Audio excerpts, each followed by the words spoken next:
नमस्कार। आज हम एक बहुत ही खास किस्से पर बात करने वाले हैं, नीम करौरी बाबा से जुड़ा हुआ। जी नमस्कार। ये कहानी है उनके एक विदेशी भक्त की, डॉक्टर लैरी ब्रिलियंट। और कैसे मतलब एक भविष्यवाणी ने एक ग्लोबल हेल्थ मिशन का रास्ता खोला। हाँ, और हमारे पास जो जानकारी है वो बाबा का आशीर्वाद और चेचक उन्मूलन लेख से है। तो शुरू करते हैं। ये डॉक्टर लैरी ब्रिलियंट अमेरिका के डॉक्टर थे। हाँ, महामारी विज्ञानी, एपिडेमियोलॉजिस्ट थे। 70 के दशक में भारत आए और नीम करौरी बाबा के शिष्य बन गए। और उनके मन में एक इच्छा थी, भारत में सेवा करने की, बहुत गहरी इच्छा। बिल्कुल, और इसी वजह से वो विश्व स्वास्थ्य संगठन माने WHO में नौकरी पाने की कोशिश कर रहे थे।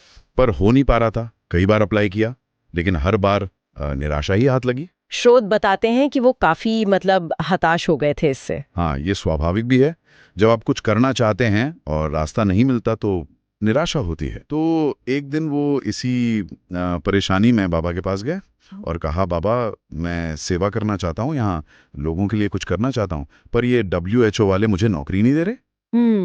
बाबा ने सुना, मुस्कुराए और फिर जो कहा वो डॉक्टर ब्रिलियंट के लिए उस वक्त आप सोचिए बिल्कुल अविश्वसनीय रहा होगा।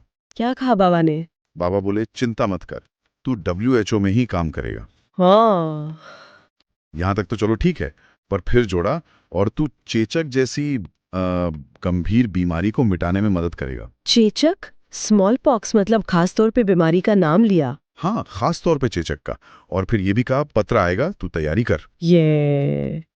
ये वाकई ध्यान देने वाली बात है। मतलब एक तो नौकरी की कोई उम्मीद नहीं दिख रही थी लैरी को, ऊपर से WHO में नौकरी, और वो भी स्पेसिफिकली चेचक उन्मूलन के लिए। हाँ, उस समय चेचक बहुत बड़ी डरावनी बीमारी थी। उसे खत्म करने का सोचना ही बहुत बड़ी बात थी। बिल्कुल, लगभग असंभव सा लगने वाला काम था वो उस वक्त। तो बाबा का ये कहना कि लैरी इस खास काम से जुड़ेंगे, ये असाधारण है। और फिर हुआ भी बिल्कुल वैसा ही। बाबा के कहने के कुछ ही दिन बीते होंगे। क्या हुआ? लैरी ब्रिलियंट को WHO से चिट्ठी मिली, एक पत्र आया। अच्छा, तो भविष्यवाणी सच हुई।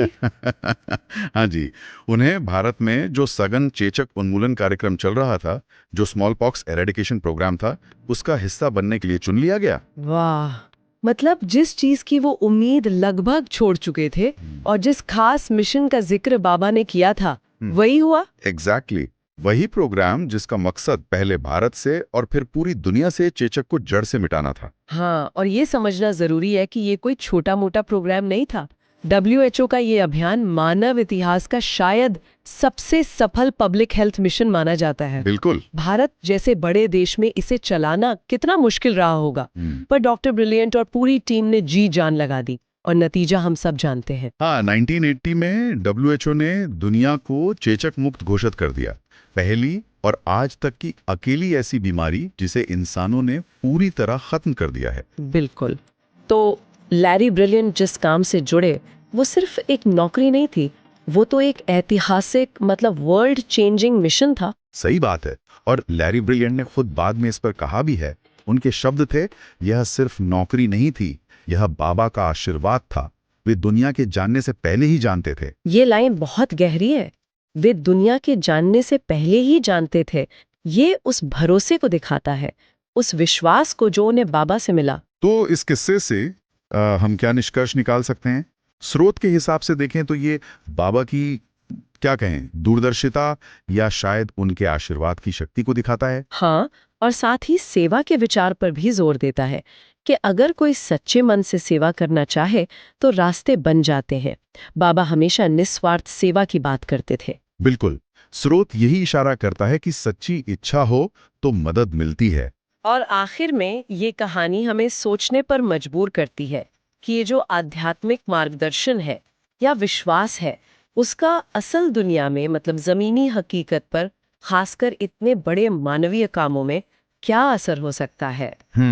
ये एक बड़ा सवाल है। हाँ, आस्था और कर्म, विश्वास और एक्शन, इनका जो संगम है, ये कैसे किसी इंसान को इतने बड़े मुश्किल लक्ष्य पाने की प्रेरणा दे सकता है, ये हमें स्रोत के जरिए सोचने का एक बिंदु मिलता है। बिल्कुल। हमारी इस तर्क वाली दुनिया में ऐसे अनुभवों की क्या जगह है, या इन्हें कैसे समझा जाए, ये सोचने वाली बात है। सही कहा। आस्था और कर्म के इस मेल पर विचार करना काफी दिलचस्प है।